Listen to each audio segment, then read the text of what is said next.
a very good turnout. So that makes me confident that we're doing a good thing for HDR UK in general by doing this. So if you enjoy this one, which you will, then tell your colleagues to come along for the next one. We'll try and do a few. We're kind of busking them on the way through. The idea of these is for people in HDR UK who are interested in getting an idea. Some of them, I think we'll end up having a mixture of kind of basic things and slightly more advanced things, but just understanding techniques. Just to be able to get a little bit of a tutorial on those, importantly from people who are actually already in this sort of swim. So for people like yourselves. And so we'll see how it goes. There was a lot of demand for that from when I was talking with other people in HDR UK.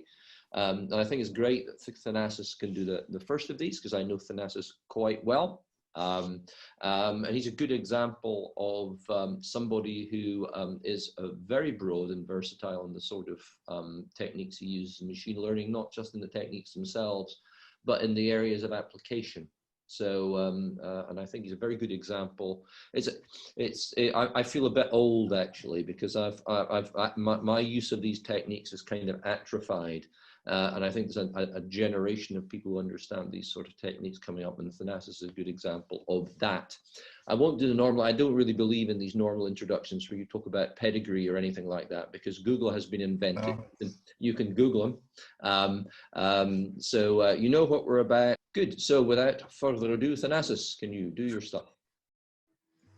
Great. Okay, thanks Dave for the introduction. So Dave asked me to provide an overview of data analytics and machine learning. So I didn't want to just dive directly in machine learning, because I understand that looking at the participants into this session, that basically have lots of diverse expertise, from clinicians, PhD students, to all the way to Dave, basically. So what I was thinking is provide you the full overview of how I view data analytics and touch on some of the machine learning techniques. I'm running a second tutorial I think in 2 months, where basically I'm going to dive into a specific subsection. I'm hoping that basically this will provide the overview, and you'll see how different boxes would be filled in from subsequent speakers as well. So very broadly, when I think of the world, it's all about data to me, and you're going to see about X and Y's coming into the game later on. Most of the analytics I'm working with health data science, primarily in time series, questionnaires that come from expert clinicians. Then my tools are primarily statistics, signal processing, and image processing, you're going to see in a while, and of course machine learning, how you can try to aggregate and bring some perspective of the information you extract into the problem that you're trying to focus on. When you think of data, there are basically 2 schools of thought and 2 ways that you can try to approach this kind of generic setting. So one is on the base of differential equations, and this is what a lot of people basically call first principles modeling. So essentially, you try to model a system, for example, the cardiovascular system, on the base of some other system that you understand. For example, on the base of electrical currents, and you can see you can have your. Can you see my cursor as well? I don't think I can see your cursor, actually. Is that just me? No. Oh, yeah, there you are. Yeah, I see it. No. Yeah, you're okay. Oh, it is. Okay, brilliant. So if you can see the cursor as well, so you can imagine you have certain components that you understand, for example, like the resistor, and you have the currents, and you have inductances and capacitors and so on. So on the basis of something that we understand, some like the electrical equivalence and Kirchhoff's laws and so on, you can basically simulate and try to understand how different systems work. For example, the cardiovascular system, systems about the brain, and so on. And these first principle models essentially provide good mechanistic insight, and it's very useful to understand some of the properties of the data. And people like Miguel, who's sitting very close to me in Bioquarter when he used to be in the office, is essentially working in this kind of broad area. The downside of that is, unfortunately, it's quite difficult to really match the data as well as we tend to do with the data-driven models. So the alternative approach with the data-driven models is effectively relying much more on statistics and signal processing, and what effectively we'll be talking to you about for the rest of the hour and so on. So it's all about these tools that you think about, these Fourier transforms and wavelets and so on, that perhaps you come to think. So it's quite useful to have this distinction in our minds. The downside with the data-driven models is that unfortunately They do not provide the same mechanistic insight like the first principle models, but on the other hand, we usually can predict the data much better, and we can use it to forecast and try to understand what might happen given, for example, training data, and trying to understand what is going to happen further on. I also probably say that I started from the first kind of session originally. I was working on first principle models and differential equations coming from a math background. But neatly during my PhD, I definitely switched to statistics and machine learning. So what I'm going to be covering the next about 50 minutes is a really broad area. I'm covering this as part of a full course where I'm teaching it in mathematics. And essentially it's about how you can characterize the raw data that you present in the first place, because you have to understand all the properties before you actually get to do all this fancy machine learning. You have to understand some basics with statistics, probabilities, how you can get associations, before you actually get down to this statistical mapping, which is really the pinnacle of what we're trying to achieve with machine learning. And then it's all about how you can validate and assert that the model works well, so that it generalizes well in new data. I know that many of you may be working on different packages like Python and R and so on. I've fermented it with MATLAB. That just reflects my background in engineering mathematics, that we tend to use MATLAB. And if you want, you can basically download this toolkit that I've created a couple of years ago, which is in MATLAB. Essentially, with any data set, you can pretty much work around this toolkit that I've created and try to get this kind of analytics. And you're going to see how each of the boxes that we're going to be covering today is actually covered and reflected in that software. If you have time at the end, I'm very happy to run a tutorial quickly on a data set just to see how this works. Okay, let's start from the data and what indicatively you have in the first place. So what you tend to have might be in a sort of time series, as I said, which is from electrocardiograms, electroencephalograms, EOG, speech, movement, and so on. So this is the classical time series.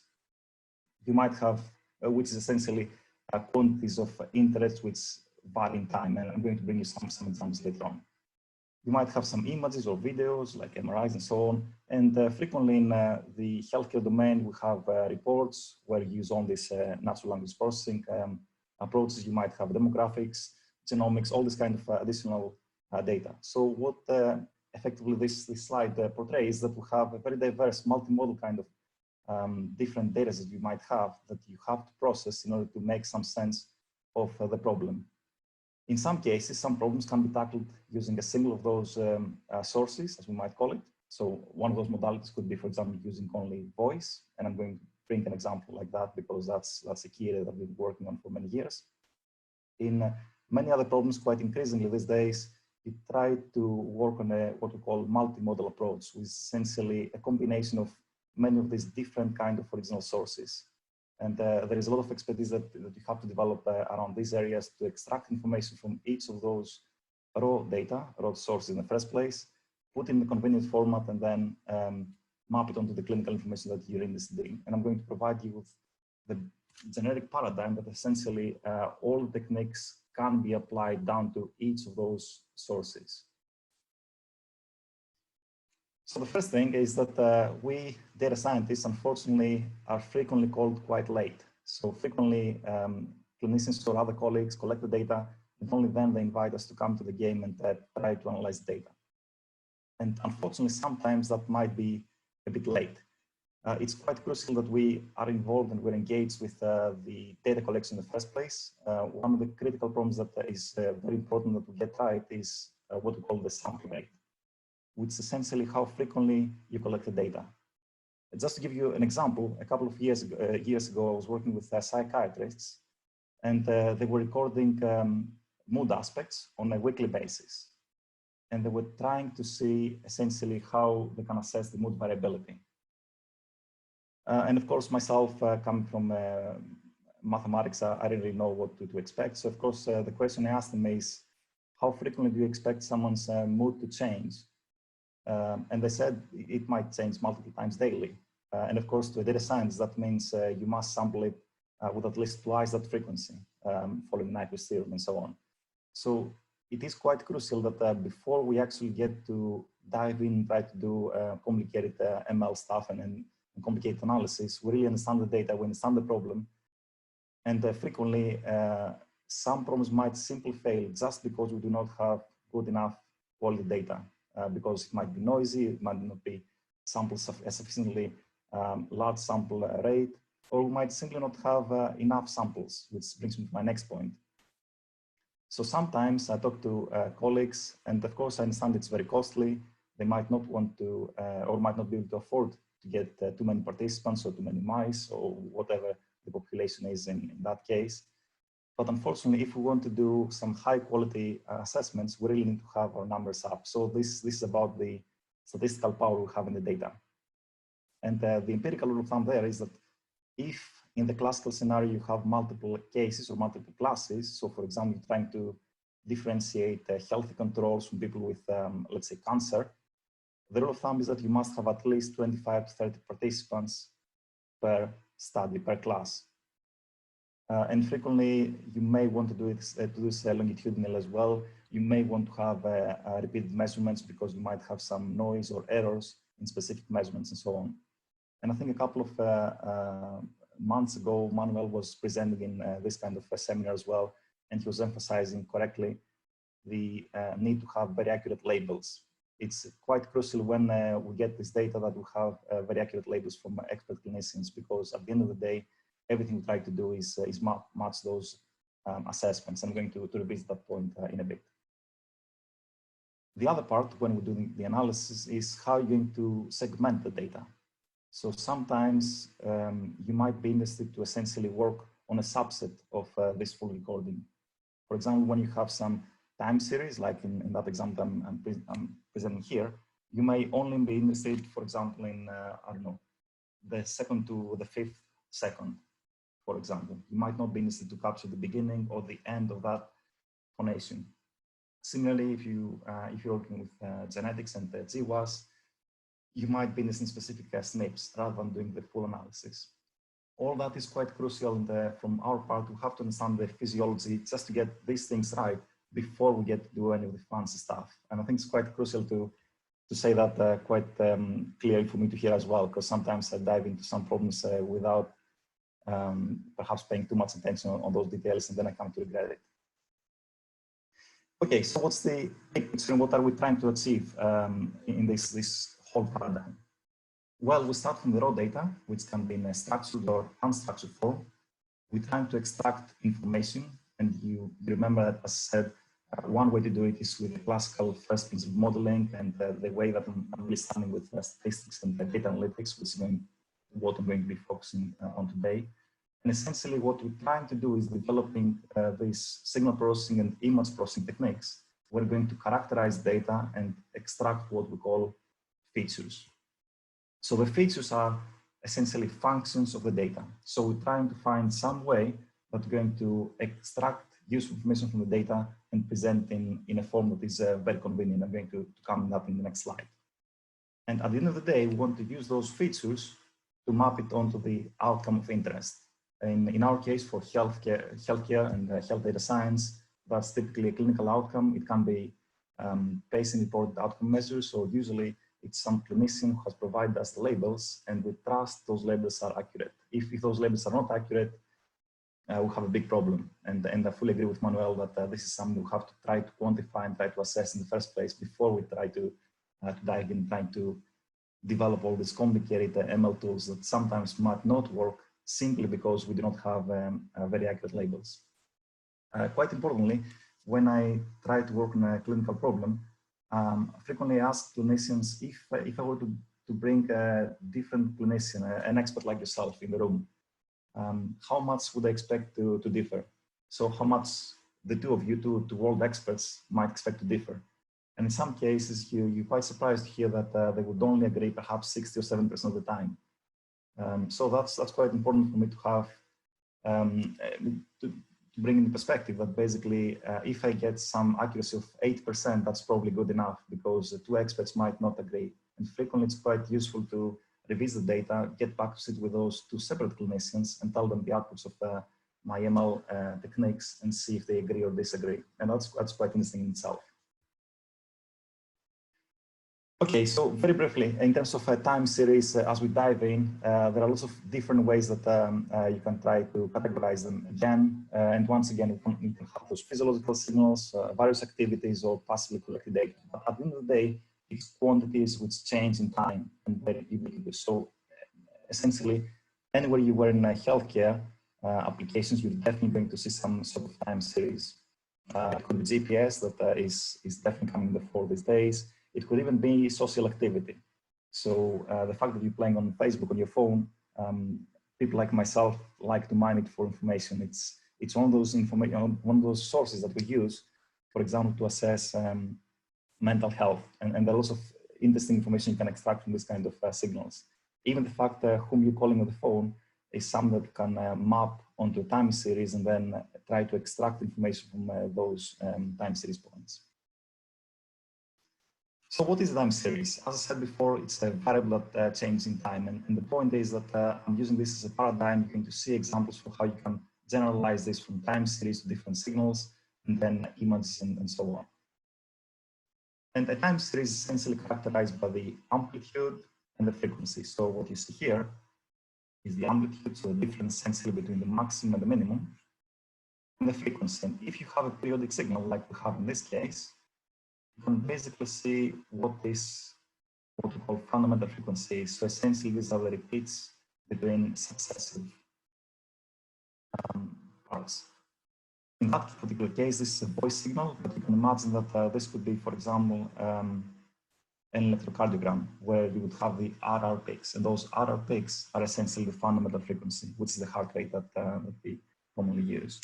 Essentially, that's the good thing with all of us coming from a data science background. We can try to see those links and build those bridges across seemingly diverse applications, from voice to EEGs, ECGs, and so on.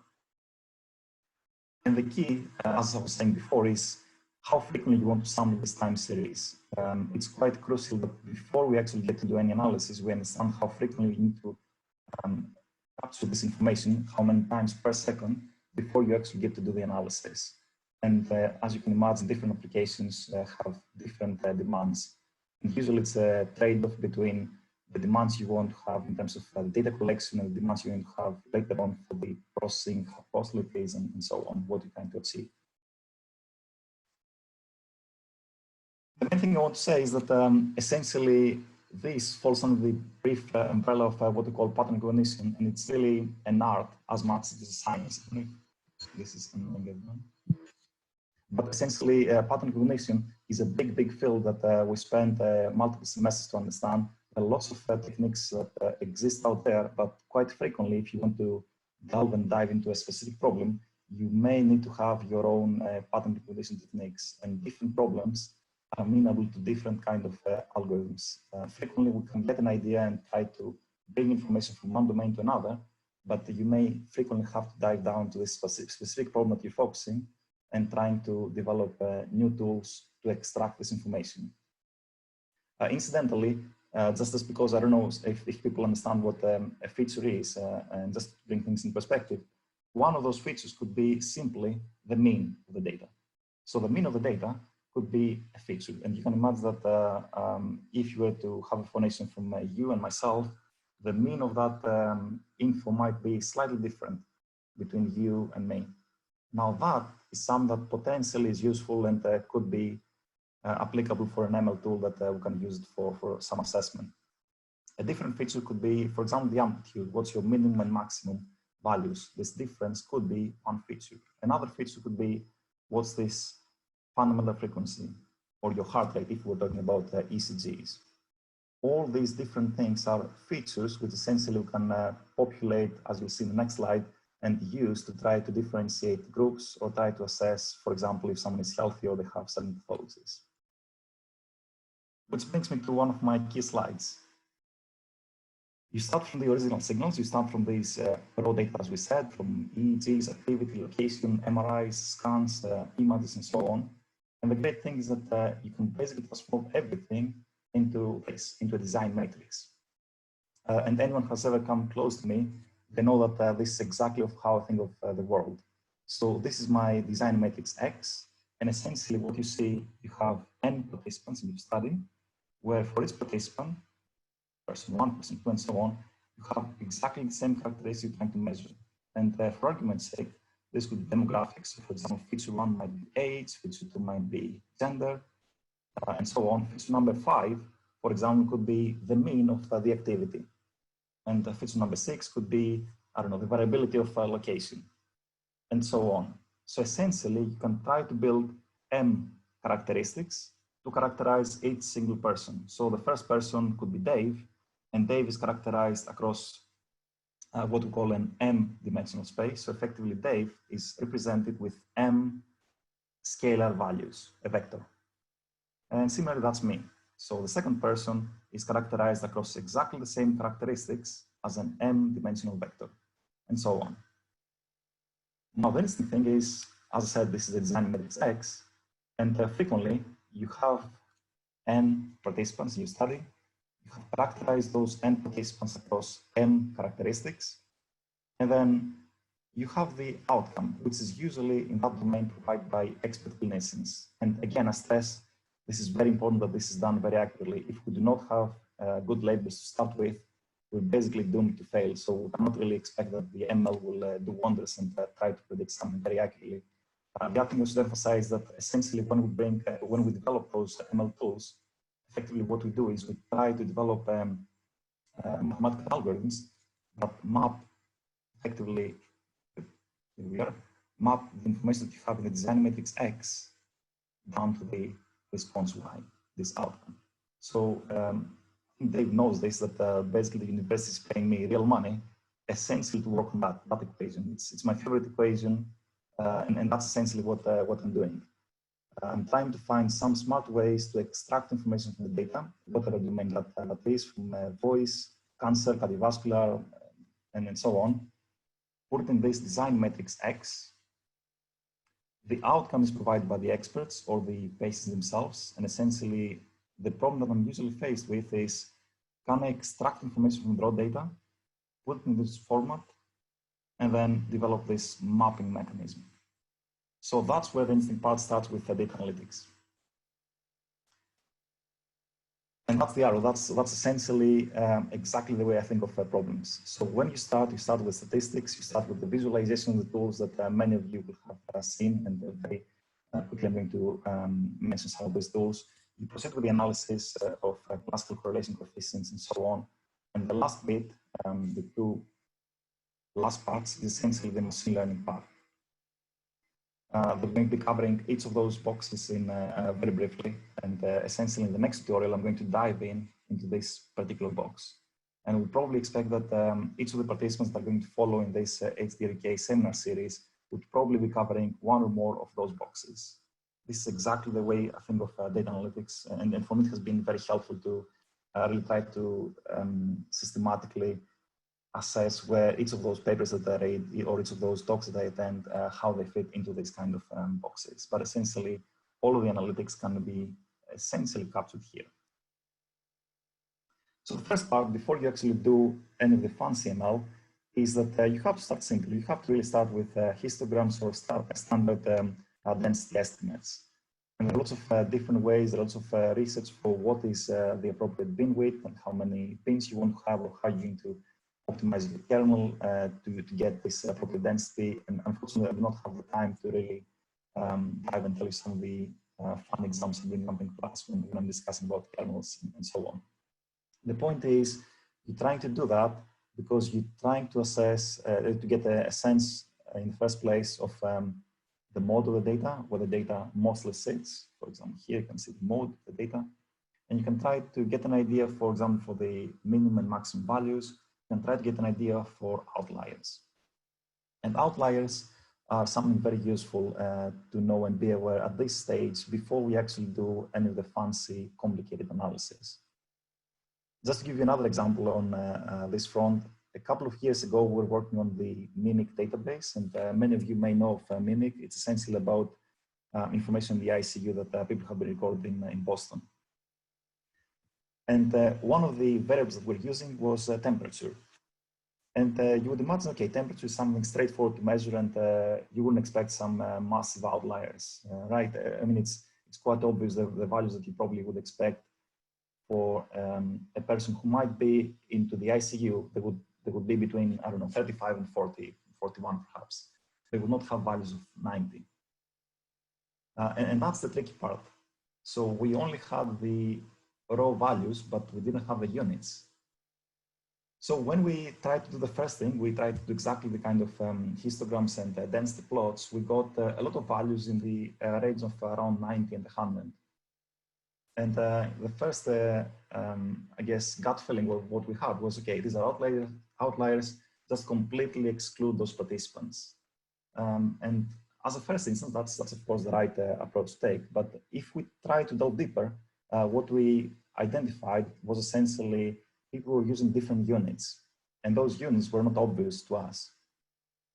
In this particular case, it was quite clear that when someone was measured in this kind of areas of 90 and 100, this was in Fahrenheit and not in Celsius. So the reason I'm bringing up this example is because just by having this first step with histograms and densities, you can frequently try to find some not very smart, not very complicated way, but still very useful way to keep some of the data and not contaminate your problem, either with data that basically is not meaningful and essentially is not feasible. If you're trying to compare everyone in Celsius, and some of those entries are not in Celsius, and do not discard data. So what we did was essentially identify those people that were above a threshold and could identify that they were in Fahrenheit, and convert those values down to Celsius. So essentially we save this data and we integrate that as part of a model. And quite interestingly, many competing groups that were participating in that global competition of the Community in Cardiology 2012 had simply not attempted that. I don't know if that's one of the reasons that we won that competition that year globally, and MIT came second, but it was definitely one of the things that we saved data and we used to power up our system and basically ensure that it works quite well. We did some more complicated things as well later on. The next thing is box plots. It's once again something very useful to present the data in a form that essentially you can get a feeling of what's happening in the mode, what's happening in the median values, what's happening with the interquartile range, and particularly what's happening with potential outliers. This is very useful, sometimes can give information about potentially transforming the variables before you actually get to do any of the fancy analysis. Now, the reason I'm emphasizing all that, and I don't dive into all this machine learning in full speed, is because it's really crucial to get these things right. I've told you this example about temperature. I've had many examples like that, you have missing values, you have zeros that sometimes basically were inserted to indicate that there was missing value and so on. So before you actually get to do any of the complicated stuff, you really have to get your basics right. And I'm saying this myself because all too frequently to this day, sometimes I try to go heads on and I think I might have a couple of hours an evening and get the work done, and usually come to regret it. Usually have to come back and do the basics to get things right. The next part, once you've done the visualization and try to identify what's happening with potential outliers, try to correct the data, try to think of potentially transforming the variables and so on, is what we call the exploratory analysis. And many of you would have heard of p-values and hypothesis testing and so on. So I'm bringing up this because there are a lot of misconceptions around that. And I thought that as part of an introductory seminar, it makes sense to try to explain at least the way I view this kind of problem. If you've seen this many times, you probably have attended some talks and have talked to colleagues, and they might argue that my finding is statistically significant and your finding is not statistically significant. They have a flag and they wave it and they say, my value is 0.04, hence I deserve to get this big grant. So essentially what you have to understand with these p-values is that it is a hypothesis testing, and it's very important to understand what the term means. So hypothesis by definition means that you have something that you accept or you reject. And what we statisticians like to call that is you form a null hypothesis, so you presume that something holds or does not hold, and essentially trying to assess whether the null hypothesis holds versus the alternative hypothesis. And on the basis of that, you can use the p-values, which essentially denote the probability that something might be observed due to chance. And we have some thresholds that we tend to use, 0.05 or 0.01. And essentially what we tend to do is we try to assert if something could be attributed to chance or not. And I'll have to reiterate, it's hypothesis testing, it's a binary outcome. It's either you accept that this is statistically significant or it's not. There is no point in arguing about my finding is more statistically significant than Dave's finding and so on. It's very important, and statisticians sometimes even get this wrongly. So let's say you've done this first step. You can assert that something is statistically significant or it is not statistically significant. And as I said, that's a binary outcome. You cannot really quantify it on the basis of the p-values. How can you go about actually quantifying those relationships between variables? And the answer, as usual, is it depends. There is no single best way for pretty much anything in data analytics. There are two ways that you try to assert if two variables are associated, but that's the correct term that we should be using. Frequently, people say these variables are correlated, and they forget that correlation means something very specific, definitely to an information. So it means a specific equation that two variables are associated in a specific way, which basically captures only the linear aspect.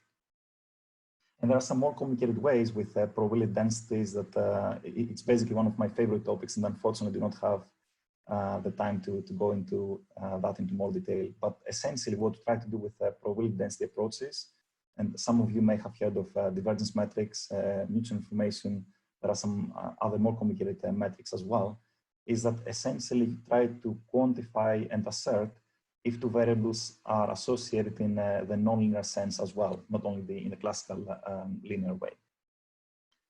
Some equations, because as a mathematician, I need to have some equations to keep me happy and keep some other mathematicians happy.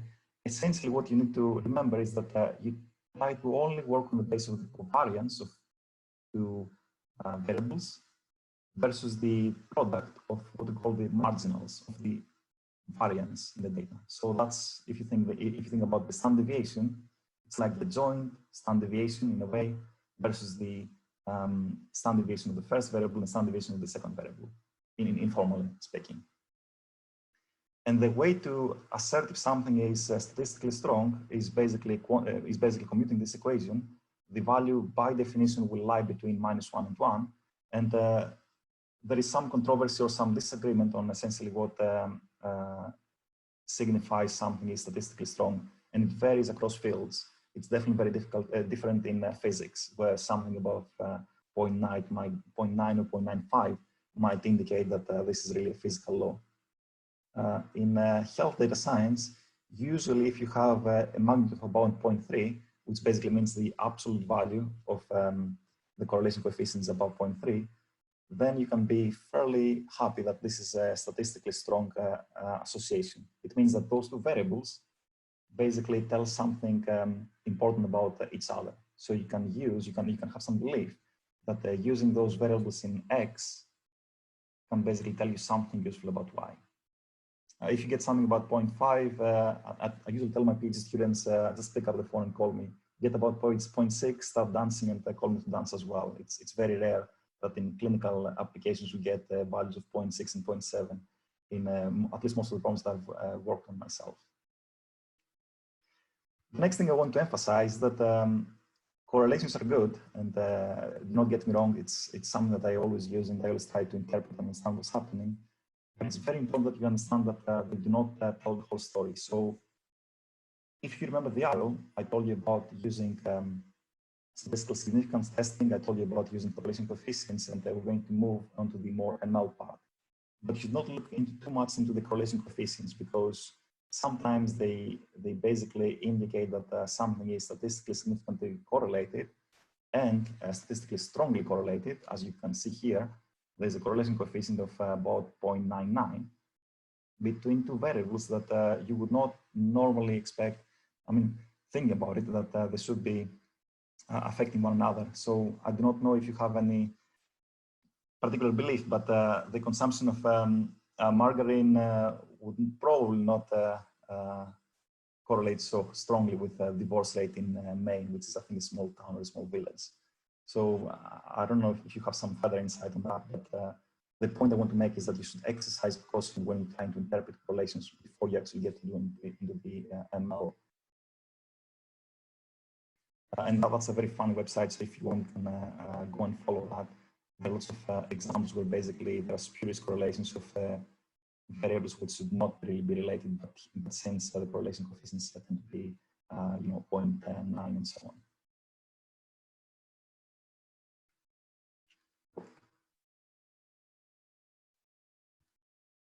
Okay, so if you can try to summarize this part of the, oh, sorry.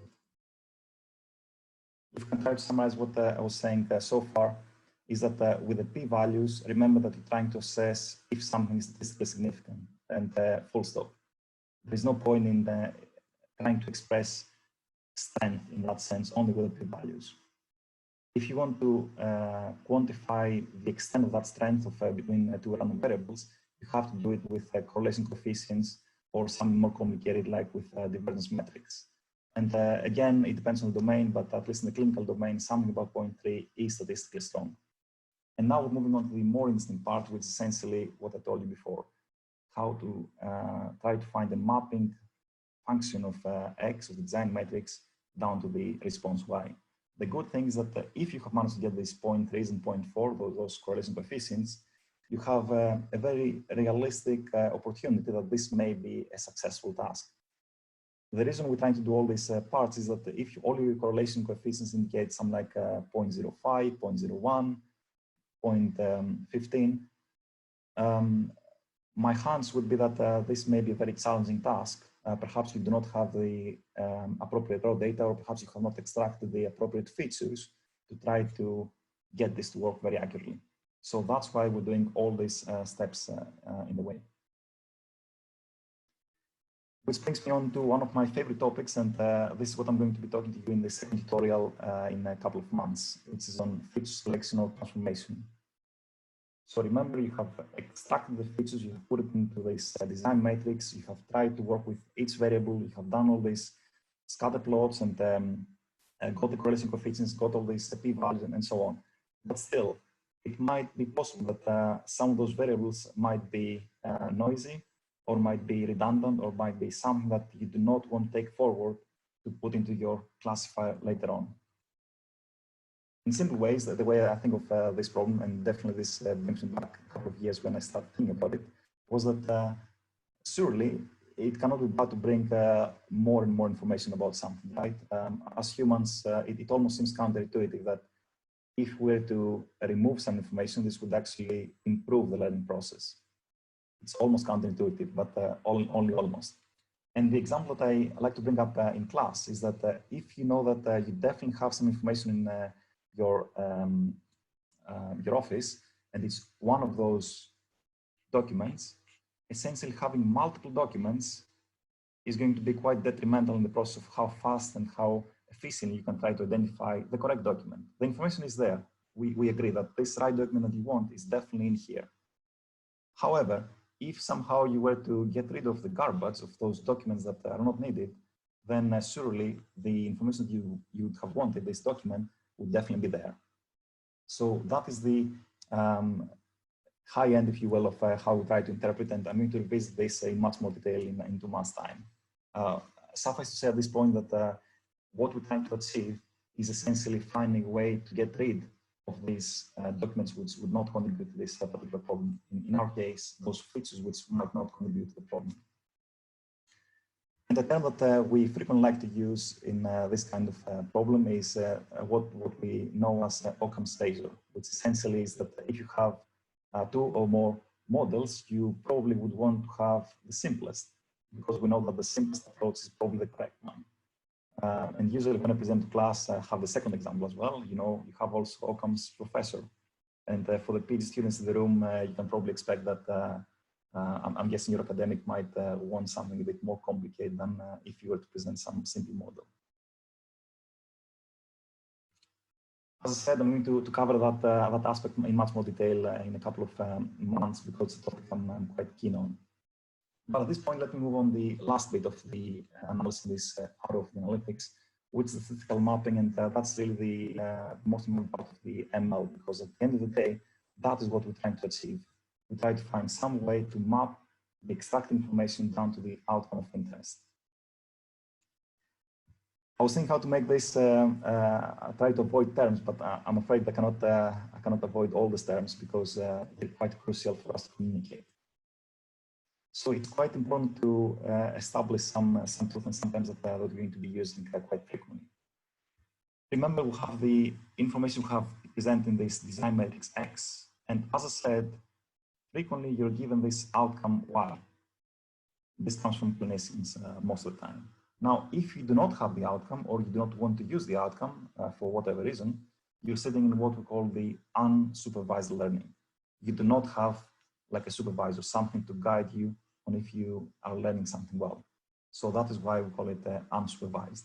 And there are lots of areas that fall within the unsupervised learning, like visualization, transformation. Many of you may have heard of PCA, which again, I'm going to be covering in some detail next time we meet. Clustering, which is something very important. You try to identify ways that the samples basically group with each other, irrespective of the outcome. And the other more traditional setting is what we call the supervised learning, where essentially you actually have been provided with the outcome. So we're down to this paradigm where you try to find a way to map the information you have in the design matrix X to a functional mechanism to predict or estimate what this response is. Most of the problems that we're working in healthcare usually are in this setting. Usually you know what kind of output you want to match. And I'm afraid I have to have another split and some further terms that you need to be aware if you get into this analytics. They are classification and regression. So we're firmly into this paradigm where you definitely have the outcome someone has provided to you, and you're trying to find a way to match this outcome and map this outcome, map the design matrix onto this outcome. Now, if the outcome that people have provided you with is essentially something which is discrete, and frequently in healthcare this is binary, you're firmly sitting into what we call classification. And every time you hear me talking about classifiers, we basically imply that this outcome is discrete. So something which can be only a finite number of values. So it could be 2, 3, 20, 10, and so on. So, but it's a finite kind of outcome. Versus the case where the outcome is something continuous, which could essentially mean that it's any real value, usually. You might have some boundaries. It might not be, for example, be negative and so on, but it's a continuous outcome. It can have any value. So in that setting, we're firmly sitting in what we call regression and regressors. Many of the state-of-the-art ML approaches essentially come into both forms of both addressing classification and regression. But it's quite important that you have this distinction in your mind when you do the analysis. Very briefly, and I know many of you would probably have seen this kind of standard regression approaches. Usually they take this form of, you have the outcome, and that is a function of, in this case, a single variable X. For example, one example from my work is that you have a clinical metric, and then you have some intercept, you have a weight times the variable. I'm going to see in the next plot how this fits. This coefficient basically indicates the slope. So geometrically, it's exactly like that. It's the example I brought up before. So you have some samples, you have a variable X, and you have, so that I should have said this is UPDR, I should have changed the example here. That's not my carbon fraction. So you have this outcome, whatever this outcome Y is, and you're trying to find the best fit line. And the way you do it in classical regression is that essentially you try to minimize the indicative error. You try to minimize the square of those errors. That is the classical least squares linear regression, where essentially you have the point which is the intercept, the point where you cross over the y-axis, and this value is the coefficient of the slope, which essentially indicates how well you fit the data, and on the basis of the sign you can identify if that's a positive or negative association with the expert. So the reason I'm bringing this up is because it's quite useful to understand that this is the basis for a lot of the standard regression problems. And there are lots of different ways, lots of different penalties you can try to approach this problem with. But at the end of the day, is you try to find the best fit to the data, which may or may not be linear. You might have some quadratic forms, more complicated forms that you try to fit the data. That is a standard kind of regression approach. In the classification, and just to remind you, classification is where you have a finite set of possible outcomes in your outcome. Essentially, you try to find ways that you can try to differentiate those groups. And you can imagine you have an example. So let's argue that this is the health controls, and let's agree that this is I don't know, people with cancer or some cardiovascular pathology. And the question is, you try to develop a mathematical algorithm which would essentially differentiate those two groups as accurately as possible, which means you try to find the optimal separating line. And there are lots of mathematics for how you can try to do that, but essentially trying to develop this line which maximally separates those two samples, those two groups rather. And this can generalize, of course, to cases where you have multiple classes, so you have multiple of those groups. And of course, in practice, these are not as nice linearly separable as I have in this example. I know I do not have too much time, but there is one example I want to bring up definitely as an introductory seminar, because that comes up very frequently. When you talk about machine learning, very frequently, as an extension of all this approach with distance-based differentiation, which for example is the very basis of support vector machines, a very popular algorithm. And if Dave is happy to allow me to talk about this at some point, I'm very happy to talk about some of those specific learners. But one of the conceptually different approaches is what we call decision trees. And decision trees have been around for some time now. I think they were proposed back in around 1970s, but they really took off around 2000 with Braman's work. And random forest, which is basically an extension of these trees. So the good thing with trees is that essentially they replicate the way that many of us try to think. They definitely are very much in the way that clinicians think. And just to give you a very broad overview of the way that we try to work with decision trees, is that you might think you have all the data in the first place to start with. You try to find a way that you can split it into approximately two parts. And we can agree that one variable that you might try to split it is, for example, age. So if someone is less than 50, go on the left-hand side, above 50, right-hand side.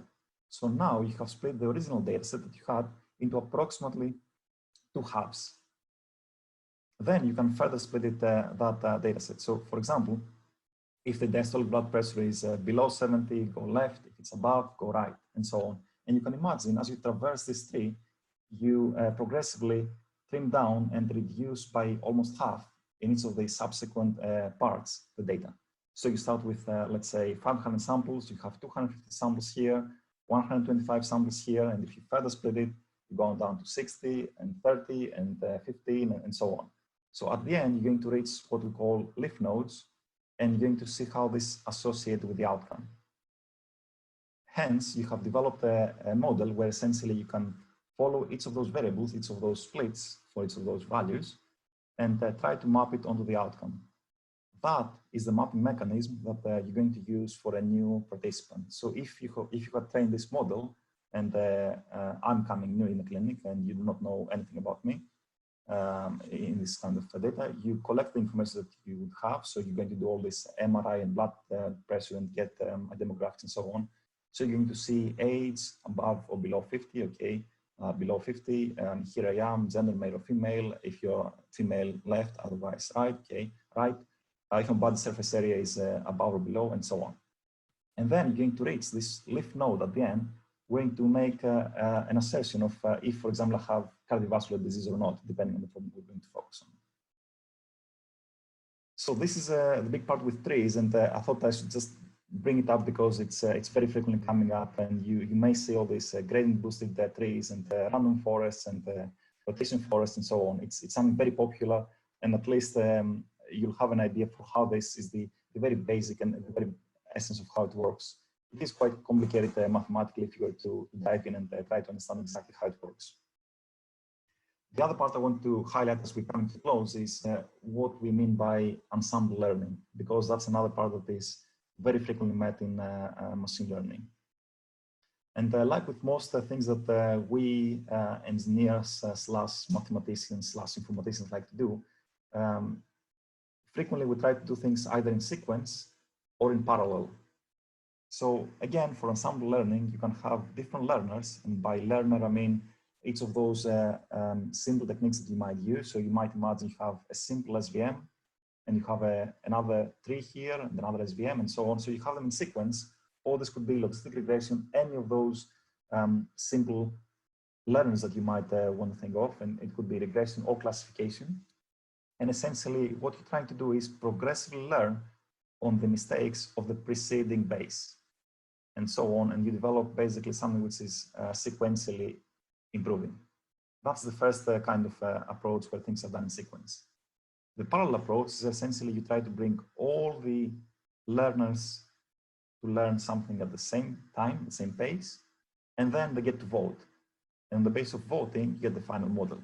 And there are lots of different tricks and how you can try to play the game and how you can try to perturb the data and try to basically ensure that these learners are as diverse as possible. And there is a big field for weak learners, and trying to ensure that you try to capture all properties of the feature space and so on. And again, that's something that probably can take a lot of time. I usually tend to spend at least 2 lectures on this front, trying to explain how things work in ensembles. But at the end of the day, what you're trying to demonstrate is that essentially this combination of those learners, either done in sequence or in parallel, is essentially providing you with an improved outcome. You have an improved function where you map the information, the design matrix X down to Y. In other words, the accuracy is much better. Which brings me to the point that how you're going to validate that the model is accurate. Because at the end of the day, you can develop this f of x, you can develop this functional form of the design matrix, but you really want to demonstrate that this works well in new unseen data. The point is not just to develop a model that works for the data that you have in the first place. The point is that this generalizes well in a new data set. So what you have to do usually is, ideally you can get to databases, train on one database with this, what we call the train data, try to understand what's happening in this train data set, and then test on a different data set with essentially the same kind of characteristics that we call X test and Y test. In practice, it might be expensive, or you might not have access to an external data set. In that case, we do what we call cross-validation.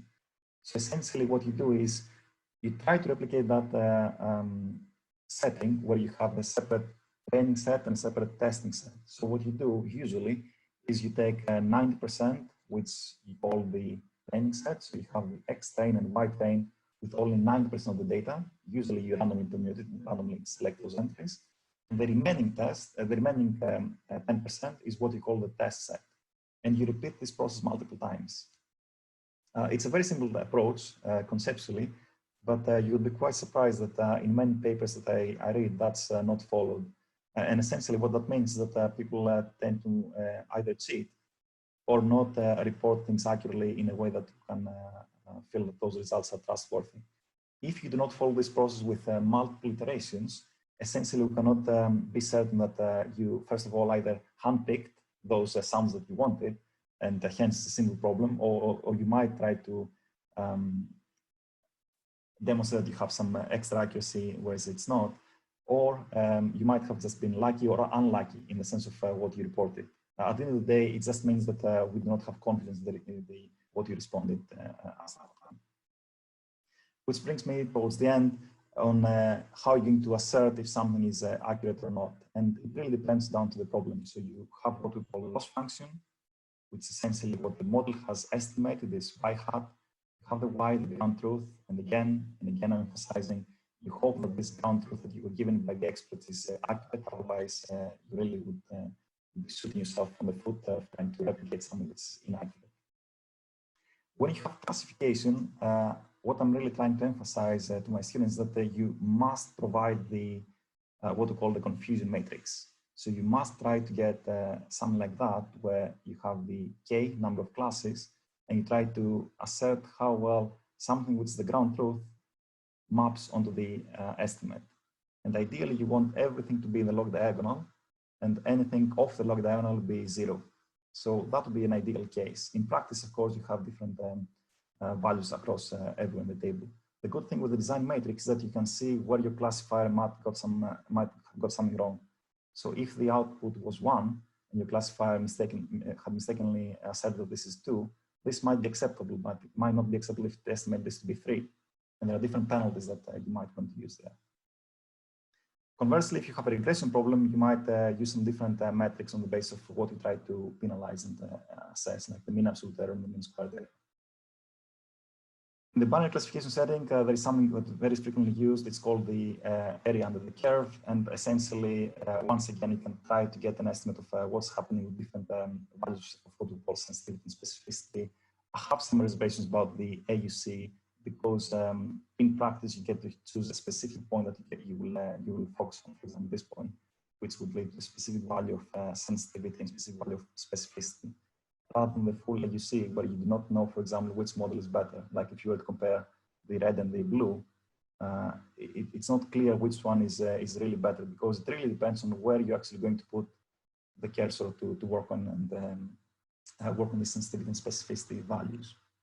And again, emphasizing that you really need to provide the confusion matrix. It's really important that we know exactly when the mistakes occurred, and particularly for multiple classification settings. Okay, I'll try to wrap up things. This is my rules of thumb of how I try to do the analytics. The first thing to do is get to know your data. It does not make sense to go and dive deeply into ML before you actually get to do your basics right. Get your densities in the first place, get your classical stuff reports, try to understand its variable and what's happening. If something is wrong, try to fix it. Try to, if you cannot fix the variable, you might want to remove those samples. The next part is try to compute the correlations, because this will give you an idea for whether this outcome and this problem might actually be something that you can realistically hope to succeed in solving. The third part is what you're going to be revisiting with the feature selection or transformation, so finding some ways to robustly identify which kind of variables should be contributing and should be used in the subsequent final part, which is the statistical mapping phase. In my experience, that's some that some of my colleagues might disagree here, and I'm very happy to discuss and hear contradicting points of views. But in my field, usually the SVMs have worked very well for me when I had binary class classification problems, and random forests tend to work much better for me when I had multi-class classification problems. But as I said, this is my rule of thumb, or that's my experience really. In practice, I would strongly advise you to try both in any problem that you focus on. And if I have, Dave, do I have another 5 minutes, or I'm out of time?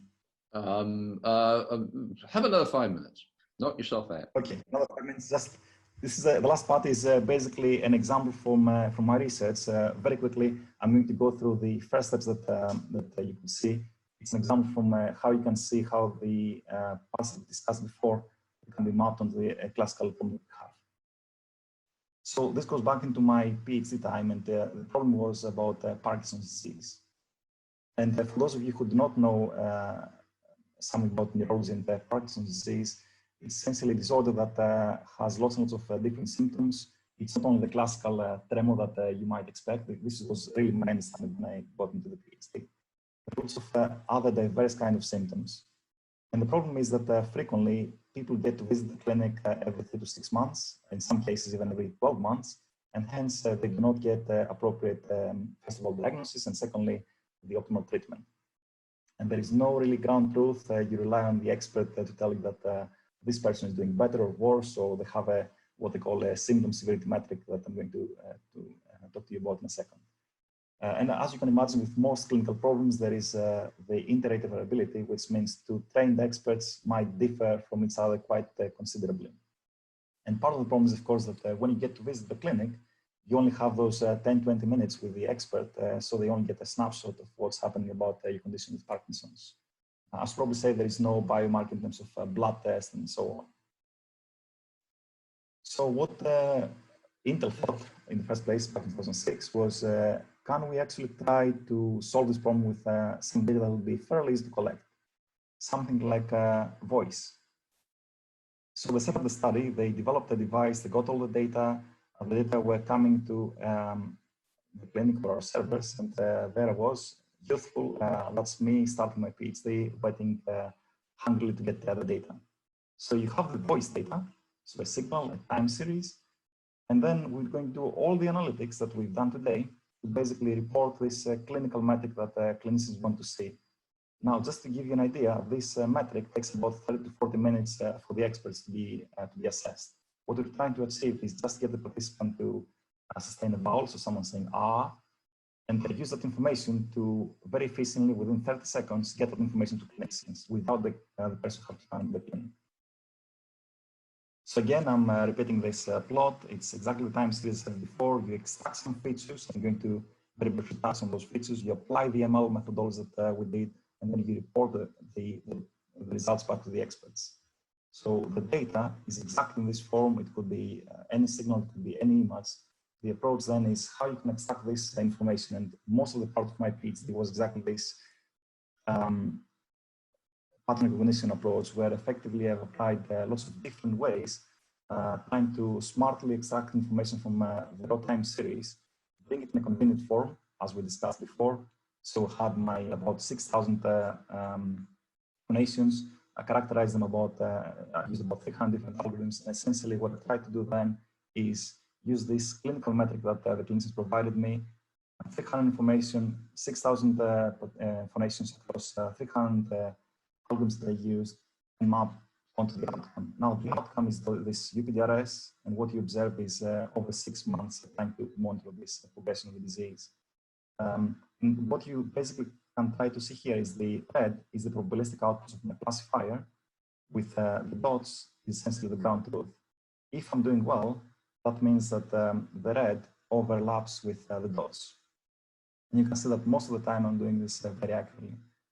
Effectively, what that means is that someone can stay at home, pick up the phone, we can do all this analysis remotely, do the analysis, get the ML part, replicate the symptom severity outcome very accurately, and essentially inform the clinicians. And that led to a couple of papers that had some interest. But the main thing is that basically it solves a real world problem on exactly the methodologies that I've presented to you before. There is nothing much more complicated beyond that. The only complicated part was this part of how you can extract the information in the first place from voice to bring it into this nice design matrix.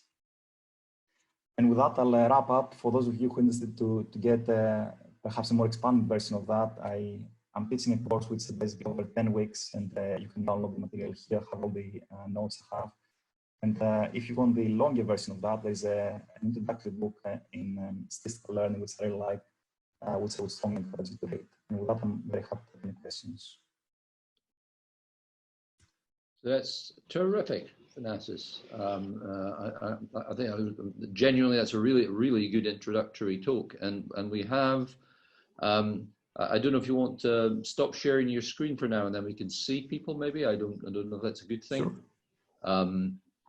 And we do have a few questions on chat, which maybe we should go through. Would that be a good thing? One was from I think it was from Manuel Trucco. Yeah, because he was leaving. He left a question. Let me read it out. He was. This. I don't know if this is a question for here or you want to talk to him later. He's saying. You're talking sampling frequency of time series. Sometimes you have the opposite problem: sparse clinical measurements in time, irregular, hence not suitable for processing. With some techniques at the moment, use interpolation techniques. Any other idea? Yep. So that's a key problem that we have. For example, we have it in psychiatry, where when I practice and I said I want you to sample the mood of participants with twice the frequency. They basically told me, are you asking me to ask participants how they feel every minute? And I said, well, from a signal processing perspective, that's what I'm asking you to do. And they said, okay, that's not happening. So then we have some different ways that we can try to overcome problems with the Nyquist theorem. For example, compressed set sensing. There's a lot of work that has happened from Dave Donovan at Stanford in that area. I'm very happy to take it with Emmanuel and talk to him about it as well. Okay. I'll just whiz through these. Here we are. Now here's one from Syed Mohammed Gauss, if I'm pronouncing correctly. As you said, R is greater than 0.3 means statistically significant. Is there any magic number like this for R squared, coefficient of determinant? Okay, so I'll have to correct that statement. So something which is statistically significant is interpreted on the basis of the p-value. Something which is, so if the correlation coefficient is 0.3, the right term is statistically strong. So I have to make this very clear at the outset. Yeah. Essentially, when we talk about this coefficient determinant, of course, you just square the value. So it's 0.3 squared.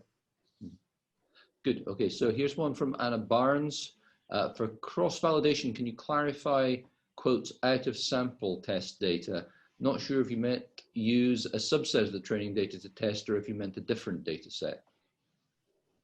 So you have the original data set. You have to find ways that you split it into two parts.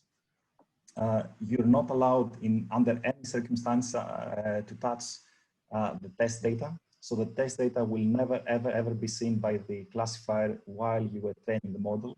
You're only allowed to touch this data to assess how well the model has performed. So you have to throw away the true labels until you actually get the classifier to spit out the outcome. And only then you bring it back with any metric that you want to assess performance. So yes, you have to ensure that these are two separate things.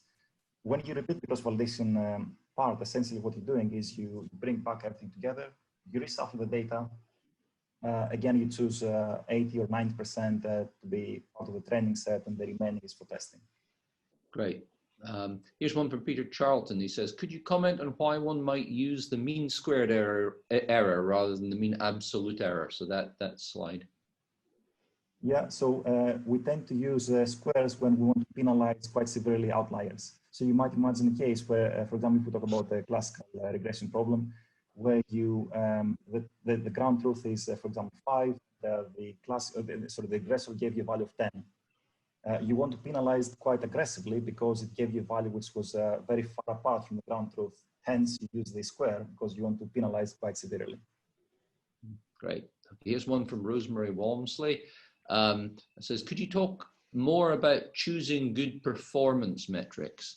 For example, clinicians often seem to care about multiple things, not just accurate classification. For embedded example, for example, some misclassifications may be worse than others. How do you choose what metrics to prioritize? Ooh, that's a black art question. Yeah, so that's not a single problem. There is no single right algorithm to use. There is no single right metric to use. I'm working with a PhD student of mine to try to write a paper on that very topic. And it really depends on the field. So I'm working with some cardiologists, and they frequently like to use NPVs and PPVs, which are specific metrics that try to penalize basically what's happening at the tails either end. So it really depends on the application. It really depends on what you're trying to ensure you're trying to secure yourself against. How well, for example, your model might perform at the top 5% or the bottom 5% and so on. I'm afraid there is no single right answer to provide here. It really depends on the domain. Frequently, what all of us tend to do is we see what has been published in the past, and we tend to use the same metric. Great. So I think that's the end of the questions that were in the chat. We have a tiny bit of time, maybe, if anybody's got any other burning question. Actually, probably it's easier. You could put it in the chat, or I don't know, you could just possibly shout. We can unmute people now. Yeah, Aidan spotted that. Well done. Ah, fantastic. Don't know what's the best way to do it. If you Can you hear me, Thanasis? Oh, he's waving. It's Aidan. Oh. Hello, Aidan. I should have spotted that visual cue. Hi, Thanasis. I really enjoyed the talk. And it was interesting in your talk about splitting the data into a training data set and a test data set. And traditionally, I guess, in sort of the computing or engineering domains, we would split that data randomly. Whereas then for people working on risk prediction, generally, for example, the tripod statement then recommends that data should be split up non-randomly because you want to, I guess, more robustly test how your model then works, so it just doesn't blur maybe some easy correlations within that. Do you have any recommendations as to how people might split their data into a training data set and a test data set? Yeah, so again, what I provided was like oh, let's wait a moment and see if Thanasis, there must be a bandwidth issue. oh, you're back. You got blocked for a moment. okay. Oh, sorry.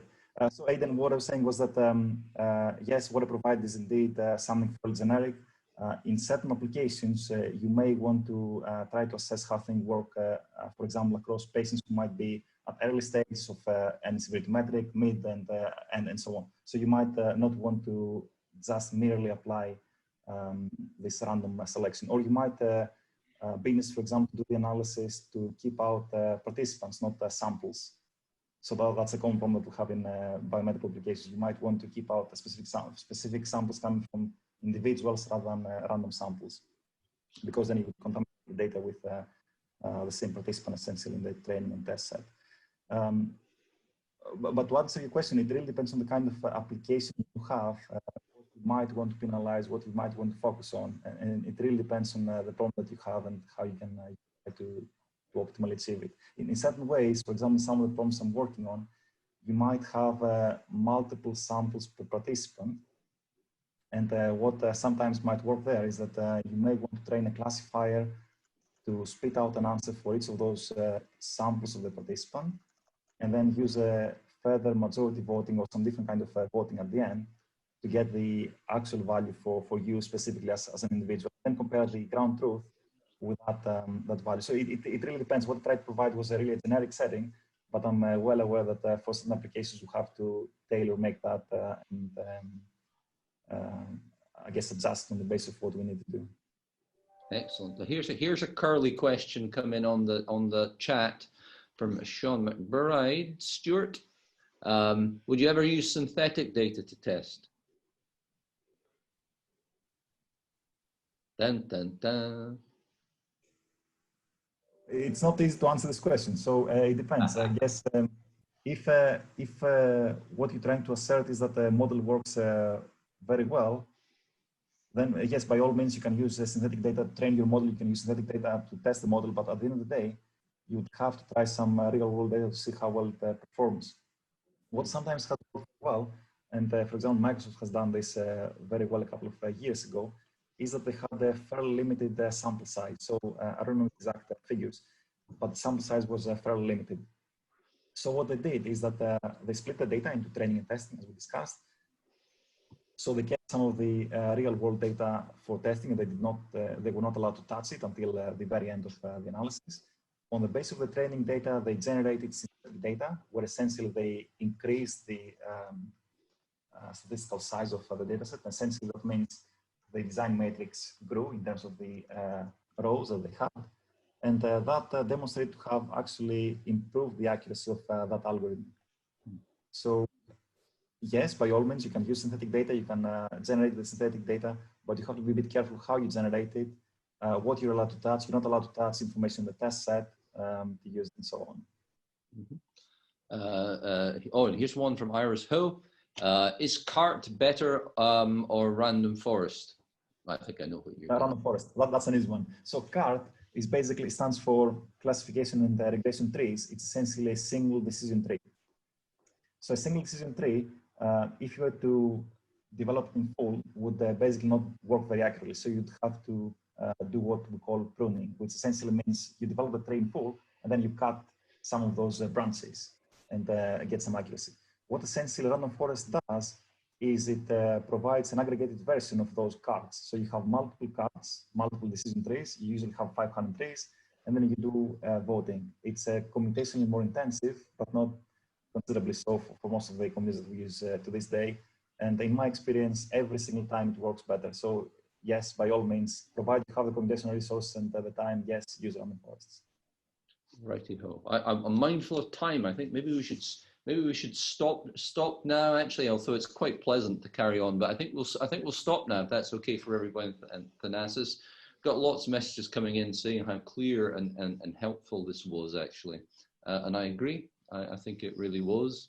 I think you've set the bar quite high for the others in this series. I mean, if you're on this call and you want to give a tutorial session of some kind, then we're also interested to hear from you, because this should become a self-supporting community. And I think quite a lot of the things at this sort of level are people helping each other to understand through the domains. I think the very best way of learning is that's why the Thanasis seminar was very effective, because the examples were ones that we readily understand rather than abstract maths. So that's quite good.